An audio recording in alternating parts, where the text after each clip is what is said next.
എല്ലാ മാസവും 1500 രൂപ KCBക്ക് അടയ്ക്കുന്ന നിങ്ങൾ ഈ മാസം നൽകിയത് 2300 രൂപയാണോ? വെറും ഒരൊറ്റ യൂണിറ്റ് കറണ്ട് അധികം ഉപയോഗിച്ചതിന്റെ പേരിൽ നിങ്ങളുടെ പോക്കറ്റിൽ നിന്ന് 800 രൂപ KCB അധികമായി കൊണ്ടുപോകുന്നുണ്ടെങ്കിൽ നിങ്ങളൊരു വലിയ കെണിയിലാണ്.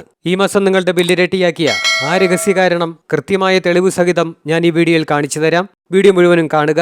നിങ്ങൾ കഷ്ടപ്പെട്ട പണം നഷ്ടപ്പെടാതിരിക്കാൻ ഇത് നിങ്ങളെ സഹായിക്കും. നമ്മുടെ വീട്ടിൽ കറണ്ട് ബിൽ കൂടുന്ന സമയത്ത് എല്ലാവരും ആദ്യം കുറ്റം പറയുന്നത് AC-യെ ആയിരിക്കും, അല്ലെങ്കിൽ ഇൻഡക്ഷൻ കുക്കറിനെയോ മറ്റോ ഒക്കെ ആയിരിക്കും. എന്നാൽ ഇതൊന്നുമല്ല പ്രധാന വില്ലൻ. നിങ്ങളുടെ ബില്ല് ഇരട്ടിയാക്കുന്നത് നിങ്ങൾ ഒട്ടും പ്രതീക്ഷിക്കാത്ത ഒരു ചെറിയ സാധനമാണ്. നമ്മുടെ കണ്ണിൽപ്പെടാത്ത ആ രഹസ്യ ബില്ലിന് ഏതാണെന്ന് ഈ വീഡിയോയിലെ മൂന്നാമത്തെ പോയിന്റിൽ ഞാൻ നിങ്ങൾക്ക് കാണിച്ചു തരാം. ഒപ്പം 250 യൂണിറ്റിന്റെ കെണിയിൽ നിന്ന് എങ്ങനെ രക്ഷപ്പെടാമെന്നും വീഡിയോയിൽ വിശദമായി പറയുന്നുണ്ട്. എല്ലാ കാര്യങ്ങളും അറിയുന്നതിന് വേണ്ടി വീഡിയോ പൂർണ്ണമായും കാണുക. ആദ്യം തന്നെ നമുക്ക് ആ 800 രൂപയുടെ കെണി എന്താണെന്ന് നോക്കാം.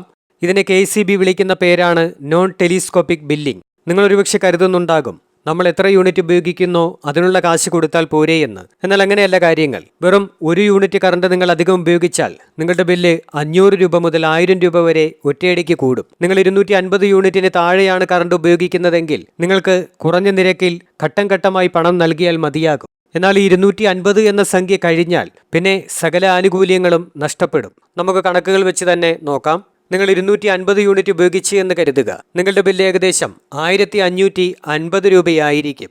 നിങ്ങൾ വെറും ഒരു യൂണിറ്റ് അധികം ഉപയോഗിച്ച് 251 യൂണിറ്റ് ആയി എന്ന് കരുതുക. നിങ്ങളുടെ ബില്ല് ഒറ്റയടിക്ക് 2350 രൂപയാകും. വെറുമൊരു യൂണിറ്റ് കറണ്ട് കൂടിയതിന് നിങ്ങൾ 800 രൂപയാണ് ഫൈൻ പോലെ അടയ്ക്കുന്നത്. ഇതാണ് ആ നോൺ ടെലിസ്കോപ്പിക് കെണി. നമ്മുടെ വീടുകളിൽ 2 മാസം കൂടുമ്പോഴാണ് ബില്ല് വരുന്നത്. അതുകൊണ്ട് നിങ്ങളുടെ ശരിയായ ലിമിറ്റ് എന്ന് പറയുന്നത് 500 യൂണിറ്റ് ആണ്. അതായത് 60 ദിവസത്തിൽ 500 യൂണിറ്റ് കടന്നാൽ നിങ്ങൾ ഈ കെണിയിൽ വീഴും. അപ്പോൾ എങ്ങനെ ഈ ലിമിറ്റിന് താഴെ നിൽക്കാം? അതിനാണ് നമ്മൾ ആ 3 രഹസ്യ വില്ലന്മാരെ പിടികൂടാൻ പോകുന്നത്. നമ്മുടെ ആദ്യത്തെ വില്ലൻ നമ്മുടെ തലയ്ക്ക് മുകളിൽ തന്നെ കറങ്ങുന്നുണ്ട്. നിങ്ങളുടെ പഴയ സീലിംഗ് ഫാൻ.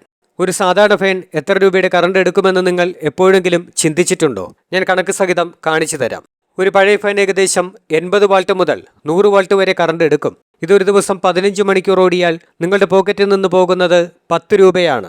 എന്നാൽ ഇന്നത്തെ പുതിയ ടെക്നോളജിയായ BLDC ഫാനുകൾ വെറും 28 വാൾട്ട് മുതൽ 35 വാട്ട്സ് മാത്രമേ എടുക്കുന്നുള്ളൂ. ഇത് ദിവസം 15 മണിക്കൂർ ഓടിയാൽ ചിലവാകുന്നത് വെറും 3 രൂപയാണ്. ഒന്ന് താരതമ്യം ചെയ്ത് നോക്കൂ. ഒരു ദിവസം 7 രൂപയുടെ വ്യത്യാസമാണ് ഉണ്ടാകുന്നത്. നിങ്ങളുടെ വീട്ടിൽ 3 ഫാനുകൾ ഉണ്ടെങ്കിൽ ഒരു ദിവസം 21 രൂപയുടെ ലാഭം ഉണ്ടാകും. 2 മാസം കൂടുമ്പോൾ ബില്ല് വരുമ്പോൾ നിങ്ങളുടെ ലാഭം എത്രയാണെന്നറിയാമോ? 1260 രൂപ.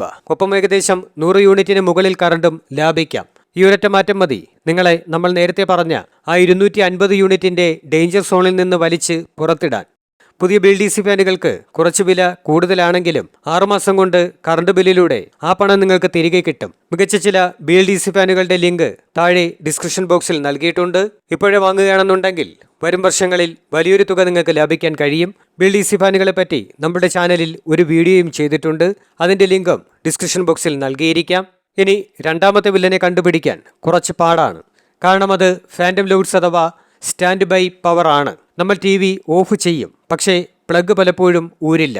ഇൻഡക്ഷനും മൈക്രോവേവ് ഓവനും AC-യും എല്ലാം മെയിൻ സ്വിച്ച് ഓഫ് ചെയ്യാതെ അങ്ങനെ തന്നെ കിടക്കുന്നുണ്ടാകും. അതിലെ ചെറിയ ലൈറ്റുകൾ കത്താൻ നിങ്ങളുടെ മൊത്തം ബില്ലിന്റെ 10% ചോർന്നു പോകുന്നത്. ഇനി ഇതിലും വലിയ മറ്റൊരു വില്ലനുണ്ട്. അതാണ് എർത്ത് ലീക്കേജ് അഥവാ വയറിങ്ങിലെ തകരാറുകൾ. നിങ്ങളുടെ വീട്ടിലെ എല്ലാ ഉപകരണങ്ങളും ഓഫ് ചെയ്തിട്ടും മീറ്ററിൽ റീഡിംഗ് ഓടുകയാണെങ്കിൽ തീർച്ചയായും നിങ്ങളുടെ വീട്ടിലെ വയറിങ്ങിന് എന്തോ തകരാറുണ്ട്.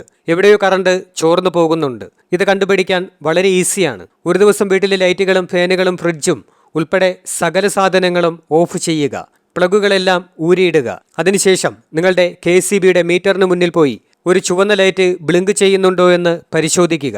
വീട്ടിലെ എല്ലാം ഓഫ് ചെയ്തിട്ടും ഈ ലൈറ്റ് വളരെ വേഗത്തിൽ ബ്ലിങ്ക് ചെയ്യുന്നുണ്ട് എങ്കിൽ നിങ്ങൾക്ക് ഉറപ്പിക്കാം നിങ്ങളുടെ വീട്ടിൽ എർത്ത് ലീക്കേജ് ഉണ്ട് എന്ന്. എവിടെയോ വയറുകൾ തമ്മിൽ ഉരയുകയോ മറ്റോ ചെയ്യുന്നുണ്ട്. ഉടൻ തന്നെ ഒരു നല്ല ഇലക്ട്രീഷ്യനെ വിളിച്ച് ഇത് പരിഹരിച്ചില്ലെങ്കിൽ നിങ്ങളുടെ കാശിങ്ങനെ ചോർന്നുകൊണ്ടേയിരിക്കും. ഇനി നിങ്ങളുടെ വീട്ടിൽ ഏറ്റവും കൂടുതൽ കറണ്ട് എടുക്കുന്നത് ഏത് ഉപകരണമാണെന്ന് എങ്ങനെ കണ്ടുപിടിക്കും? അതിനാണ് ഒരു കിടിലൻ ഗാഡ്ജറ്റ് ഉള്ളത്. Smart wifi energy monitor plug. ഇതൊരു സാധാരണ പ്ലഗ് അല്ല. നിങ്ങളുടെ ഫ്രിഡ്ജോ AC-യോ വാഷിംഗ് മെഷീനോ ഇതിൽ കുത്തിയിട്ട് ഓൺ ചെയ്യുക. എന്നിട്ട് ഫോണിലെ ആപ്പ് എടുത്ത് നോക്കിക്കഴിഞ്ഞാൽ ആ ഉപകരണം ഇന്ന് എത്ര യൂണിറ്റ് വലിച്ചു, എത്ര രൂപയുടെ കറണ്ട് എടുത്തു എന്ന് ലൈവായിട്ട് കാണാൻ പറ്റും. നിങ്ങളുടെ പഴയ ഫ്രിഡ്ജാണോ അതോ വീട്ടിലെ AC ആണോ യഥാർത്ഥ വില്ലൻ എന്ന് നിങ്ങൾക്ക് കൈയോടെ പിടികൂടാം. കറണ്ട് ബില്ല് കുറയ്ക്കാൻ ആഗ്രഹിക്കുന്ന ഏതൊരു വീട്ടിലും നിർബന്ധമായും ഉണ്ടായിരിക്കേണ്ട ഒന്നാണിത്. ഇതിന്റെ ലിങ്ക് ഡിസ്ക്രിപ്ഷൻ ബോക്സിൽ നൽകിയിട്ടുണ്ട്. വീഡിയോ കഴിഞ്ഞ ഉടൻ തന്നെ നിങ്ങൾക്കത് പോയി നോക്കാവുന്നതാണ്. തുടക്കത്തിൽ ഞാൻ പറഞ്ഞ ആ രഹസ്യ വില്ലൻ ആരാണെന്നറിയാമോ? അത് നിങ്ങളുടെ ഫ്രിഡ്ജിന്റെ ഡോറിലുള്ള റബ്ബർ സീലാണ്. ഗാസ്കറ്റ് എന്ന് വിളിക്കുന്ന ഈ സാധനം ലൂസായാൽ നിങ്ങളുടെ കറണ്ട് ബില്ല് റോക്കറ്റ് പോലെ കുതിക്കും. കാരണം തണുപ്പ് പുറത്തേക്ക് പോകുമ്പോൾ ഫ്രിഡ്ജ് നിർത്താതെ ഓടിക്കൊണ്ടിരിക്കും. ഇതൊന്ന് വീട്ടിൽ തന്നെ ചെക്ക് ചെയ്യാൻ ഒരു വഴിയുണ്ട്. The paper test. ഒരു സാധാരണ പേപ്പർ എടുത്ത് ഫ്രിഡ്ജിന്റെ ഡോറിനിടയിൽ വെച്ച് അടയ്ക്കുക. എന്നിട്ട് ആ പേപ്പർ പുറത്തേക്ക് വലിക്കുക. പേപ്പർ വളരെ എളുപ്പത്തിൽ ഊരി പോവുകയാണ് എങ്കിൽ നിങ്ങളുടെ ഫ്രിഡ്ജിന്റെ സീൽ ലൂസാണ്. അതിൽ കൂടെ കറണ്ട് ചോർന്നുകൊണ്ടിരിക്കുകയാണ്. വെറും ഒരു 500 രൂപ കൊടുത്ത് ആ റബ്ബർ മാറ്റിയാൽ നിങ്ങളുടെ ആയിരക്കണക്കിന് രൂപയുടെ ബില്ല് ലാഭിക്കാം. അവസാനമായി ഒരു കാര്യം കൂടി, KCBയുടെ പീക്ക് അവേഴ്സിനെ കുറിച്ച് അറിഞ്ഞിരിക്കണം. വൈകുന്നേരം 6 മണി മുതൽ 10 മണി വരെയുള്ള ഈ സമയത്തെയാണ് പീക്ക് അവേഴ്സ് എന്ന് പറയുന്നത്. ഈ സമയത്താണ് കേരളത്തിൽ ഏറ്റവും കൂടുതൽ കറണ്ട് ഉപയോഗിക്കുന്നത്. ഈ സമയത്ത് KCBയുടെ ഗ്രിഡിൽ വലിയ ലോഡ് ആയിരിക്കും. അതിനാൽ ഈ സമയത്ത് തുണി അലക്കാൻ വാഷിംഗ് മെഷീൻ ഇടുക, തേപ്പുപെട്ടി ഉപയോഗിച്ച് തുണി തേക്കുക, വെള്ളമടിക്കാൻ മോട്ടോർ പമ്പ് ഓണാക്കുക എന്നിവയൊക്കെ പരമാവധി ഒഴിവാക്കുക. ഈ ജോലികളെല്ലാം രാവിലെ എഴുന്നേൽക്കുമ്പോഴോ അല്ലെങ്കിൽ ഉച്ചയ്ക്കോ ചെയ്യാൻ ശ്രമിക്കുക. ഇനി കാര്യങ്ങളെല്ലാം ചുരുക്കി പറയാം. ഒന്നാമതായി, നിങ്ങളുടെ 2 മാസത്തെ കറണ്ട് ഉപയോഗം എങ്ങനെയെങ്കിലും 500 യൂണിറ്റിന് താഴെ നിർത്താൻ പരമാവധി ശ്രമിക്കുക. രണ്ടാമതായി, നിങ്ങളുടെ വീട്ടിലെ പഴയ ഫാനുകൾ മാറ്റി പകരം BLDC ഫാനുകൾ വയ്ക്കുക. മൂന്നാമതായി, വീട്ടിലെ സ്റ്റാൻഡ് ബൈ പവർ കുറയ്ക്കുക. എർത്ത് ലീക്കേജ് ഉണ്ടോ എന്ന് പരിശോധിക്കുക. സ്മാർട്ട് പ്ലഗ് ഉപയോഗിച്ച് കറണ്ട് കൂടുതൽ എടുക്കുന്ന ഉപകരണങ്ങളെ കണ്ടെത്തുക. കൂടാതെ ഫ്രിഡ്ജിന്റെ പേപ്പർ ടെസ്റ്റ് ചെയ്ത് റബ്ബർ സീൽ ഉറപ്പുവരുത്തുകയും പീക്ക് അവേഴ്സിൽ ഹെവി ലോഡുള്ള ഉപകരണങ്ങൾ ഉപയോഗിക്കാതിരിക്കുകയും ചെയ്യുക. ഈ ചെറിയ മാറ്റങ്ങൾ നിങ്ങളുടെ വീട്ടിൽ വരുത്തി നോക്കൂ. അടുത്ത ബില്ല് വരുമ്പോൾ നിങ്ങൾക്ക് വ്യത്യാസം മനസ്സിലാക്കാൻ സാധിക്കും. കൂടുതൽ പണം ലാഭിക്കാനുള്ള ഉപകരണങ്ങളുടെ ലിങ്കുകൾ ഡിസ്ക്രിപ്ഷൻ ബോക്സിൽ നൽകിയിട്ടുണ്ട്. ഇതിൽ പറഞ്ഞ പ്രോഡക്റ്റുകളുടെ എല്ലാം ലിങ്കുകൾ ഡിസ്ക്രിപ്ഷൻ ബോക്സിൽ നമ്മൾ നൽകിയിട്ടുണ്ട്. BLDC ഫാൻ ഉൾപ്പെടെയുള്ള ഈ പ്രോഡക്റ്റുകൾ നിങ്ങൾക്ക് വാങ്ങാൻ ആഗ്രഹമുണ്ടെങ്കിൽ ഞങ്ങളുടെ ആ അഫിലിയേറ്റഡ് ലിങ്ക് ഉപയോഗിക്കുക. നിങ്ങൾക്ക് 1 രൂപ പോലും അധികം വരില്ല. ഒപ്പം ഇതുപോലെയുള്ള വീഡിയോകൾ നിങ്ങൾക്ക് മുന്നിൽ എത്തിക്കാൻ ഞങ്ങളുടെ ടീമിന് അത് സപ്പോർട്ടാവുകയും ചെയ്യും. ഈ വീഡിയോ ഇഷ്ടമായെങ്കിൽ ലൈക്ക് ചെയ്യുക, ഷെയർ ചെയ്യുക. ഇതുപോലെയുള്ള വീഡിയോകൾ കാണുന്നതിന് വേണ്ടി ചാനൽ സബ്സ്ക്രൈബ് ചെയ്യുക.